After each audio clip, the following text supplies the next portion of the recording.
For Dan, life on the road was nothing new. A full-time van lifer and creator behind Dan's van life. He had already dealt with ticks, a burglary attempt, and more on his solo journey from Iowa to Colorado. But nothing had prepared him for what would unfold on the evening of August 4th, 2023.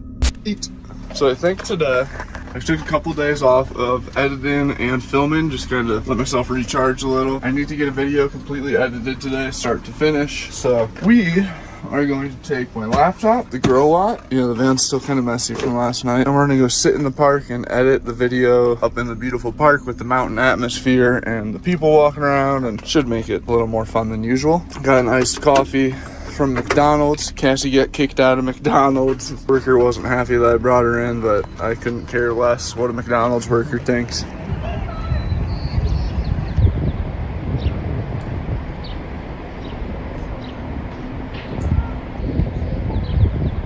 That morning started out calm. He edited videos at a park, sipped iced coffee, and watched his dog Cassie relax by his side. Decided we're gonna do a little after dinner walk, take a walk up this road, see if maybe there's a better viewpoint of the mountain behind me, and just check it out. Kind of cool right off the bat. It's like horse poop. There's either a moose or a horse right outside of the van right now, and he just made a scary noise. Or a bear. Holy shit, there's a bear right outside the van. Hey bear! He's huge. If I wouldn't have said something, he was gonna go in the van.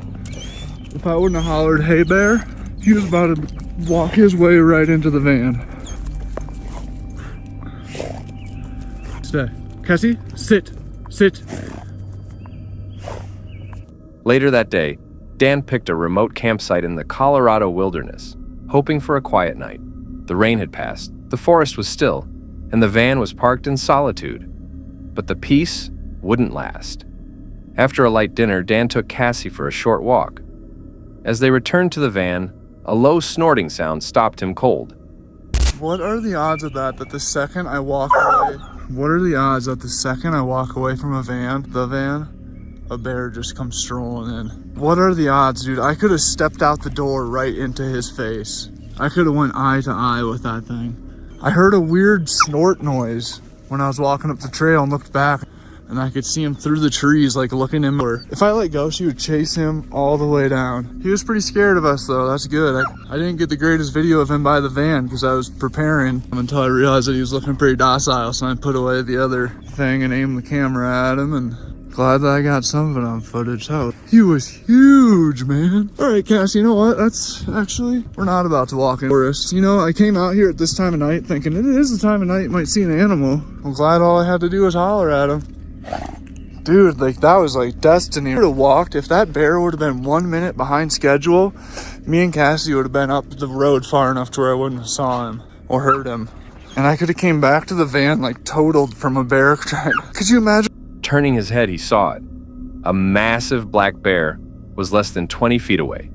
Slowly making its way toward the open door of the van, Dan shouted. The bear froze. Cassie stayed still, trained and loyal. The bear seemed curious, not hostile. But had Dan come back a minute later, it would have been inside the van, possibly tearing through everything. He could have walked straight into its face. Dan didn't get the best footage. He was more focused on protecting Cassie than aiming a camera. But what he did capture showed just how easily a peaceful moment could turn dangerous. Had the bear arrived even 1 minute later, Dan and Cassie would have missed the warning signs. Had Cassie been off leash, it might have triggered the animal. Even experienced travelers like Dan can be caught off guard. The encounter was brief. No one was hurt, but the lesson was clear. Always close your van door. Never let your dog off leash. And remember, when you're deep in the woods, you're not alone. What would have happened if Dan had stayed out just 2 minutes longer? In June of 2025, a solo traveler known online as a tiny nomad was deep into her journey across the United States, headed for Alaska in her trusty 4Runner. But mechanical delays forced her off the road. Instead of pushing forward, she made an unexpected stop in rural Washington state, waiting on a replacement car part that had failed to arrive twice before. To reset both body and mind, after 3,000 miles of driving in just a week,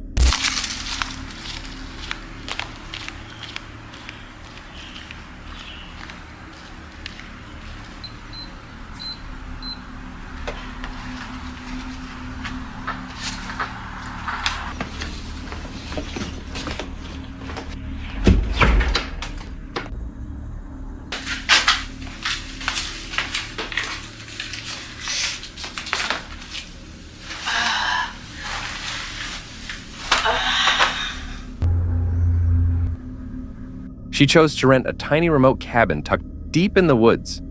Surrounded by mossy trees and mist-covered trails, it felt like a fairy tale. But that illusion would not last long. Well, I've been laying in bed reading for like half an hour. And I just heard this like loud knock. It came from the back of my cabin.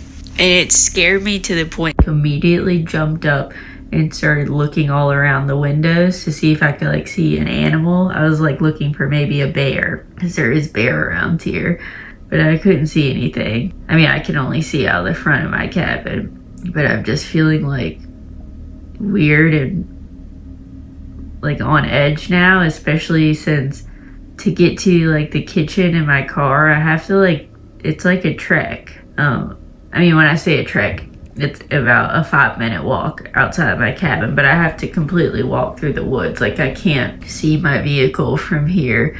Oh, God. The first day passed peacefully. She ate healthy food, took deep breaths of fresh air, and caught up on sleep. That night, she curled up in bed with a book. Roughly 30 minutes later, a loud knock echoed from behind the cabin. She sprang from bed and scanned the windows, half expecting a bear, but nothing moved. The only thing staring back at her was silence. Her unease grew when she remembered.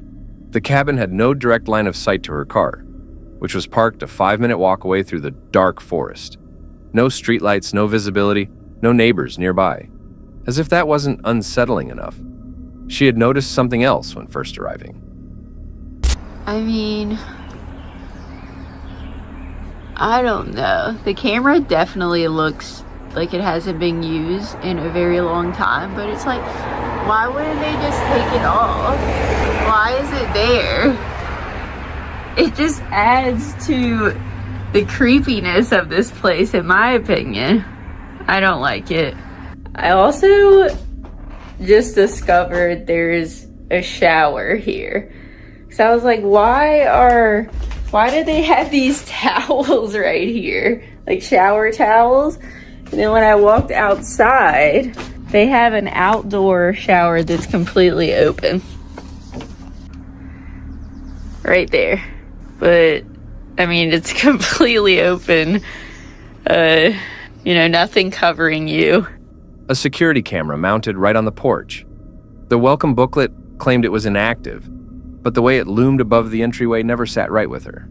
And then came the outdoor shower, positioned next to the porch with no curtain, no barrier, and full exposure to anyone or anything that might be watching from the woods.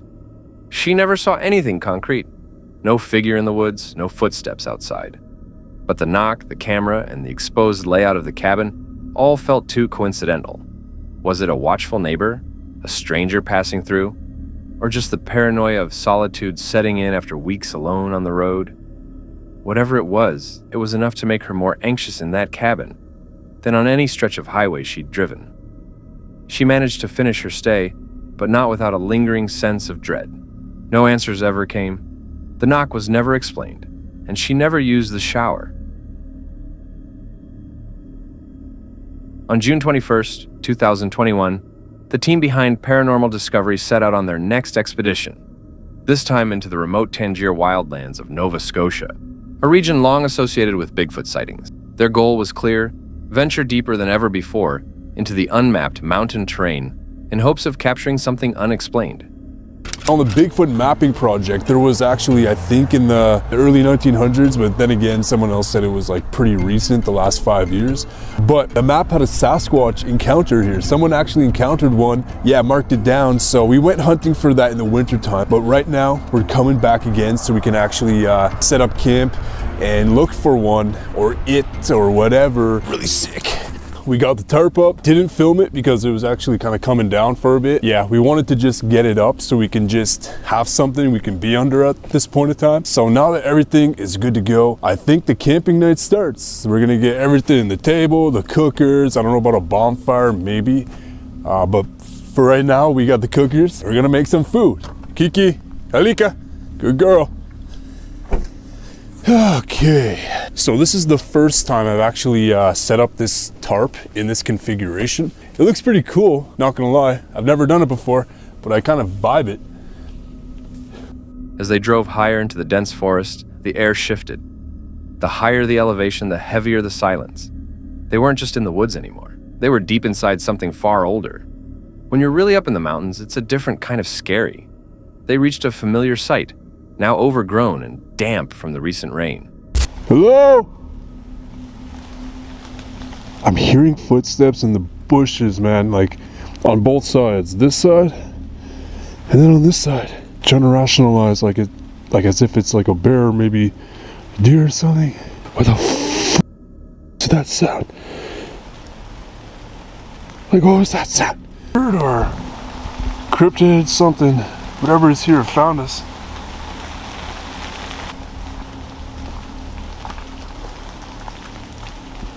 Are you a Bigfoot? Oh my God. I actually can't even breathe right now. Oh shit. Oh shit. Oh shit, I'm having a panic attack. I'm having a damn panic attack. Okay. As night fell, the crew made dinner, shared stories, and laughed. Even their dog, Kiki, seemed at ease. But that calm didn't last long. Later that night, the lead investigator set out alone with a flashlight and camera. Branches snapped. Low moaning sounds echoed from the trees. Then, something touched his back. Good? Yeah. What happened? Just some weird sounds, really. Yeah, I also heard some weird sounds. Hey, baby. Hey. Yeah, like unhuman type of sounds. It was Like moaning? like something in distress. Oh. Like I heard some really weird like moaning Oh. that I've legit like never heard before. Yeah, that was weird. It was, Yeah. something's like dying or something in there. I know, right? Or there's like a Bigfoot literally so close to us. Anyways. Say no. Say no? Say no to what? Fetch. It literally just said fetch. Okay, wait. I swear I just heard like something just got thrown. It just said hunt. Yeah. Are we being hunted by something? He rushed back to the group, but the strangeness only escalated. The Spirit Talker app began speaking. Fetch, hunt, say no. They described hearing inhuman moans, footsteps circling the camp, and branches breaking where no one was. Are we being hunted by something? While no creature was seen on camera, the team debated possibilities. A cryptid? An interdimensional entity? Or a spiritual echo trapped in the woods? Nova Scotia is over 60% wilderness. Could something ancient still hide there, just beyond the reach of logic? Exhausted and overwhelmed, the team packed up and left early. The footage was inconclusive, but the moaning, the touch, and the commands they captured were very real. Just a few nights ago, the team behind Haunted Finders, David, Tom, and Kev, returned to one of the most unsettling locations they had ever explored, an abandoned church buried deep in the woods. The building had a dark reputation and had already produced significant daytime activity. Viewers demanded they go back this time, at night. As darkness fell, so did the silence. My new hat. Dad's dog. Dad's dog. Dog dad. Dog dad. Dog dad. Dog dad. Oh god. Bloody hell. It looks good, doesn't it? What the flip was that? What is it? No, someone was. Hey, 1 minute. Someone was just standing up there. Oh yeah. Someone was just standing up there. Somebody there? Someone was standing up there. I turned around as I was laughing, and someone was stood. There's a tree there, though. Do you know the tree that sort of goes up at an angle? Someone was flipping stood next to that. It was a full, like, almost like a silhouette of someone. I saw the legs and the bottom half of the body. Then, as I like doubled back, it wasn't there. Before the team even finished setting up, Tom saw it. A full-bodied silhouette standing near a tree outside the church. It vanished before he could say a word. From the start, the tone was chaotic. Using my voice. Using my voice. That's obviously what we've been hearing. Okay, so it's you. Are you the one crying? Are you the one crying? Was that you? Was that you? Who the was that? There's someone outside the church. There's someone outside the church. I'm telling you right now, quick, get outside. Please tell me one of you heard that. Oh my God. I've got full goosebumps all over my body. Oh my God. I need that to be caught on the camera. Are you sure you didn't hear it? And you didn't say anything? Holy shit. That was a full woman, full sentence. What did she say? My God, it was in the church. It was inside the church. It sort of came sort of through this window here. That's why I thought maybe someone was out here. Oh God, I really thought I was a real person.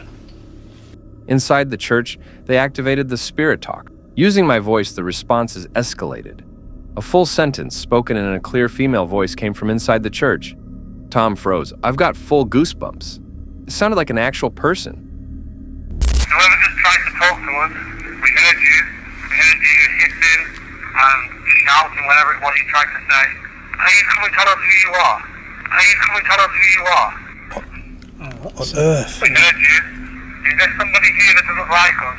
We can say get out. We can say get out. We can go. We can say go. It's definitely talking at the start. So all these responses that we're getting on EVP, that we're hearing with our own voice, I will enhance them the best I can and hopefully figure out what some of them are saying. They connected the dots. According to historical records, the church had been ransacked by Cromwell's army centuries ago.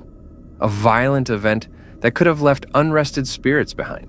Voices, footsteps, hissing. It never stopped. Why do you want us to get out? We haven't done anything wrong. We just want to talk. Have you got anything to hide?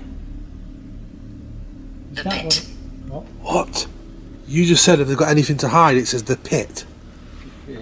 What is the pit? What the hell? What's the pit? Where is it at? Where is the pit? The pit. Have you buried bodies in there? The pit. That sounds so good to me. No. Is it? It was right after you said, is there anything you want to hide? What are you hiding? You tell us. We know you're out there watching us. They had no answers, just that word. The pit? The team suspected a mass grave may lie hidden near the church. Possibly unmarked. Possibly forgotten. So, thought we'd do the outro here because by the time we get up there, we're going to be absolutely knackered. But it's been a crazy night. Literally, I just thought I heard something again. Yeah, they're happy because we're We've been having stuff literally non-stop all night from the moment we walked in here. I don't think there's a spirit here that I think doesn't like us being here and is hiding something. I don't know what it is, but in the background I can see your face on the screen. But we've been having some crazy stuff tonight. Crazy communication, disembodied voices, full-blown sentences that are disembodied coming from outside and inside the church. I just can't wait to get this on my headphones and see if I can actually enhance any of them, and hopefully they are on the audio. But the activity that night was intelligent and interactive. Disembodied sentences, responses that aligned perfectly with their questions, and the chilling sense that something wanted them gone. The church gave them more than they were prepared for. Disembodied voices, clear commands, unease that never lifted. But what if the voices weren't trying to scare them off? What if they were warning them to stay away from what's buried in the pit? On June 6, 2025, a YouTuber known as Dundee Hikes set out from Islip Saddle for another solo trek through the quiet mountains of California. His channel is typically known for peaceful nature walks, tranquil campsites, and the gentle solitude of the trail. But on this day, his journey would lead to something no hiker ever wants to find. All right, so it's been a couple days since this incident happened, and thought I would try to give you a more coherent account of what happened than just the videos show. I'll show you the videos after I finish talking. There's nothing graphic in there, so no need to worry about that. Anyway, I broke camp at Islip Saddle, and I decided to do like a mile more road walk before joining the PCT again. As I approached the Javis Memorial Picnic Ground, I noticed there was a single car in the parking lot, and it was backed up to the edge. But what really caught my attention was that the back tires were way up on the embankment. So that caused me to walk over and take a closer look. And that's when I noticed the rope that was tied to the back and disappearing over the edge. While reconnecting with the Pacific Crest Trail, Dundee approached a familiar picnic ground. Only one car sat in the empty parking lot. Its rear tires were awkwardly propped up on the slope, as if someone had deliberately backed it into place. Curious, Dundee approached the vehicle and noticed something strange, a rope tied to the rear, trailing over the edge of the embankment. He filmed a quick clip, casually remarking how odd it was. At first, he walked away, but something didn't sit right. That caused me to walk over and take a closer look. And that's when I noticed the rope that was tied to the back and disappearing over the edge. And, I really didn't even think anything about it at that moment. I pulled out my camera and I took a little video, something like, hey, look at this is weird. I guess I'll never know what was going on here. And I started to walk away. And then my curiosity got the better of me, so I dropped my pack and I grabbed the rope and shuffled down to the edge, and that's when I saw the guy with the rope tied around his neck. I didn't really spend a lot of time gawking at him. I didn't take any pictures. I kind of stupidly shouted hello a few times, like he's gonna open his eyes and say just kidding or something. But then I hustled back up to the parking lot and tried to figure out what I was going to do because I had no service at all. What he saw left him frozen. Dangling from the end of the rope was a man's body, neck bound, motionless. He shouted, hoping against all logic that it was some cruel prank, but there was no response. He rushed back up the hill. There was no cell service. He hiked back to his camp, pulled out his in-reach emergency device, and contacted the camp host.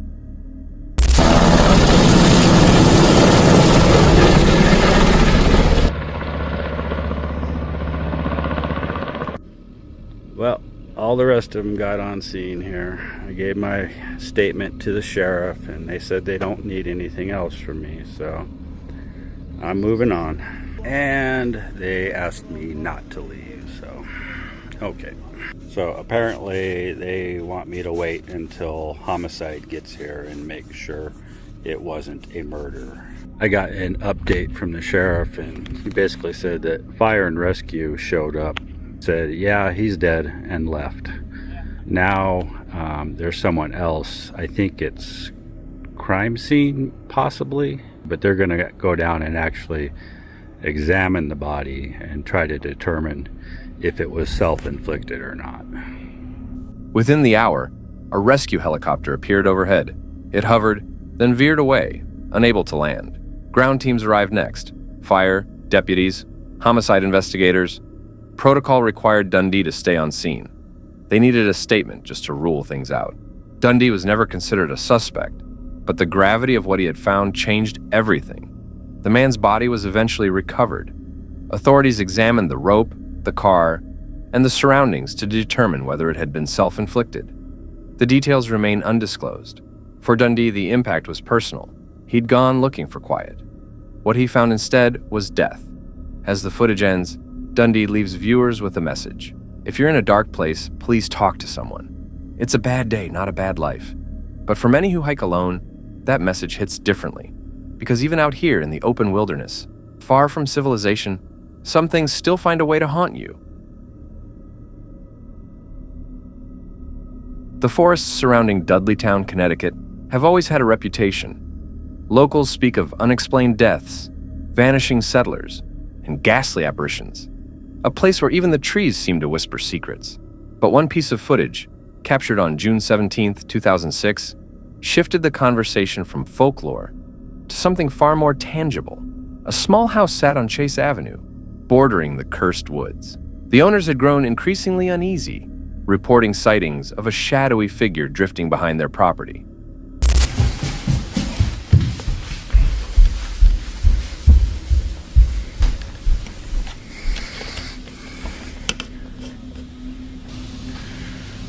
No. What is that? No way. No.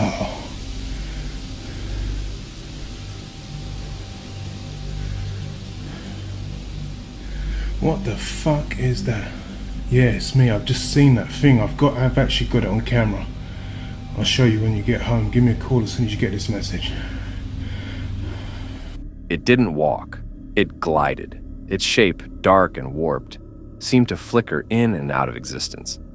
So, they did what any terrified family might do. They kept a camera ready. That decision paid off. On a quiet June day, the figure returned, and this time, they caught it on tape. The clip is short, but unforgettable. The shadow appears between the trees. It doesn't reflect light. It doesn't cast a clear silhouette. Instead, its form shimmers, as if made of dense living smoke, black and semi-translucent. The entity moves unnaturally, not bound by the logic of wind or terrain.